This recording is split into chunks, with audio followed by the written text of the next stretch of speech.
Todo mundo já entrou? Tá? Pessoal, nós estamos aqui nesse lugar que mostra pra gente um pouco do poderio romano, um sonho quase megalomaníaco de uma pessoa como Herodes o Grande, que vocês estão vendo, né? Uma das suas construções são 11. Entre elas, não só Massara, mas o próprio Templo de Jerusalém. E a gente fica impressionado com toda essa estrutura gigantesca, com tudo que aparece perante os nossos olhos, e com a opressão que o povo judeu sofria nessa época. E aqui a gente tem uma situação muito difícil de pensar e de raciocinar, porque ela diz respeito a essa dúvida cruel que atingiu os que viviam aqui com respeito ao suicídio ou de entregar a sua família, seus filhos, esposa e todo mundo para ser escravo permanentemente. E como é que a gente entende essa situação e como é que a gente deve lidar com isso? É interessante que, de modo geral, quando a gente fala de entregar a vida para morrer, a questão ela é geralmente tratada de modo muito superficial. Há pessoas que vão dizer simplesmente qualquer pessoa que tira a sua vida, ela está perdida diante de Deus para sempre e não tem qualquer solução. A gente vai ver que isso acontece às vezes por razões clínicas, às vezes por uma série de outras razões fora do nosso controle.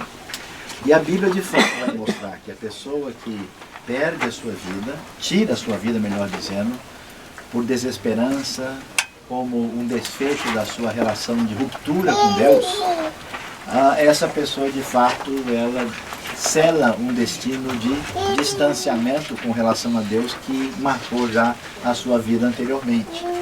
Mas há uma linha muito tênue que separa o suicida covarde e desesperançoso da pessoa que tira a sua vida de modo heróico. Por exemplo, nós temos a história interessante de Sansão, que vai e tira a sua vida numa espécie de batalha diante dos filisteus, assim como nós temos um herói de guerra, por exemplo, para salvar o seu povo, que se adianta, vai lá e faz uma espécie de sacrifício em benefício da população. Isso é diferente do suicídio de Judas, isso é diferente do suicídio de Saul. Agora, diante dessa dimensão entre a vida e a morte, eu queria ler para vocês as impressionantes palavras de João capítulo 10. Porque o texto bíblico diz assim, a partir do verso 14: Eu sou o bom pastor. Conheço as minhas ovelhas e elas me conhecem, assim como o Pai me conhece, eu conheço o Pai e dou a minha vida pelas ovelhas. Tem outras ovelhas que não são desse aprisco, é necessário que eu as conduza também, elas ouvirão a minha voz, e haverá um só rebanho e um só pastor.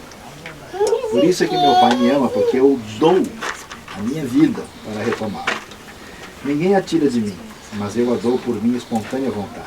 Tenho autoridade para dá-la e para retomá-la. Esta ordem recebi de meu Pai. Interessante. Eu dou a minha vida, ninguém a tira de mim. Num sentido um tanto quanto diferente, mas similar, a vida de Jesus, ela é exatamente uma postura, uma atitude de entrega da vida para o benefício do povo que haverá de abrir o coração e crer nele. Aquela ideia que se o grão de trigo caindo na terra não morrer, fica só. Por isso é interessante a gente pensar como é que a gente vive a nossa vida. Há pessoas que, à semelhança de Herodes, têm a sua vida sustentada em cima do malefício feito na vida dos outros. De tal maneira que Herodes colecionou mortes para edificar a sua vida. A proposta de Jesus é bem diferente. Ele prejudica-se a si mesmo, ele perde a sua vida em favor dos outros, ao ponto de entregar completamente a sua vida. Aqui, os últimos heróis da resistência, eles disseram, olha, é melhor a gente entregar a vida do que viver com indignidade e numa condição de escravo. Então a pergunta para a gente que fica aqui é a seguinte: como é que você vive a sua vida? Ou você está no caminho romano, ou no caminho de Herodes, de uma pessoa que egocentricamente vive em função do seu próprio benefício, ou você vive a sua vida com a dignidade de consagrar e sacrificar a sua vida em favor daquilo que Deus deseja e em favor do próximo. Interessante que o único jeito de ganhar na fé bíblica é perdendo. O único jeito de construir é exatamente cedendo. O único jeito da gente vencer com amor é através do perdão e da graça, é exatamente a única vitória e a derrota. Por isso que Jesus decepcionou muita gente. Que espécie de rei vitorioso é esse que fala dessa maneira? Então, o meu convite para vocês aqui é um convite muito estranho. Talvez você nem precise aceitar. Eu queria convidar você a estabelecer o seu plano de morte. Quantos anos você tem de vida? Até quando Deus permitirá que você vai viver? 10 anos, 15, 20, 50, não sei. E o que vai ser feito da nossa vida? Todo mundo que vive em função de si mesmo tem uma vida egocêntrica, a sua vida desaparecerá.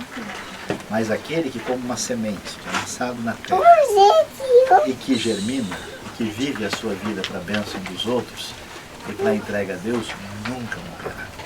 As pessoas que morreram são marcadas para sempre na história e morreram dessa maneira. E as pessoas que se fecharam a si mesmas ou desaparecem ou serão marcadas para sempre de maneira negativa na história.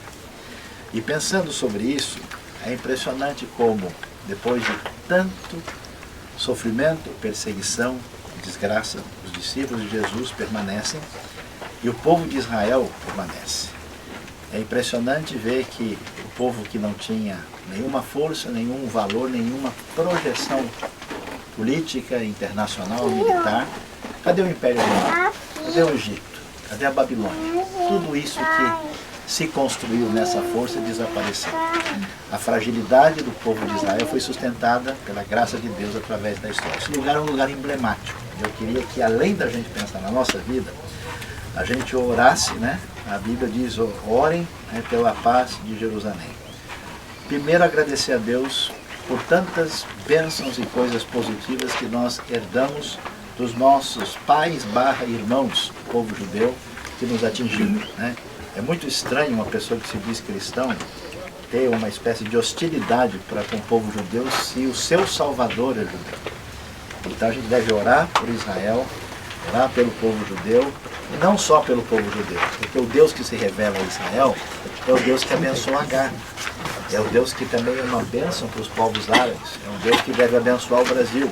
É o Deus que deve abençoar todas as nações. E que a gente não só viva perdendo na nossa vida para o benefício dos outros, para a paz no mundo, para a proclamação do Evangelho, mas que haja paz, né? A gente ensaiou cantar, né? O Se Shalom Bin Romano, aquele que faz nas alturas, faz a paz nas alturas, ele que vai trazer a paz sobre nós e que faça-se a paz. Vamos orar então pela paz desse lugar, pela paz de Israel, pela paz das nações em volta. E eu queria que você pensasse na sua vida, que você pratique o que é estranho dizer, né? O santo suicídio, que não é perder a vida desesperadamente, mas é entregar a vida para uma realidade superior, para aquilo que vale a pena no reino de Deus. Vamos orar? Vamos pedir.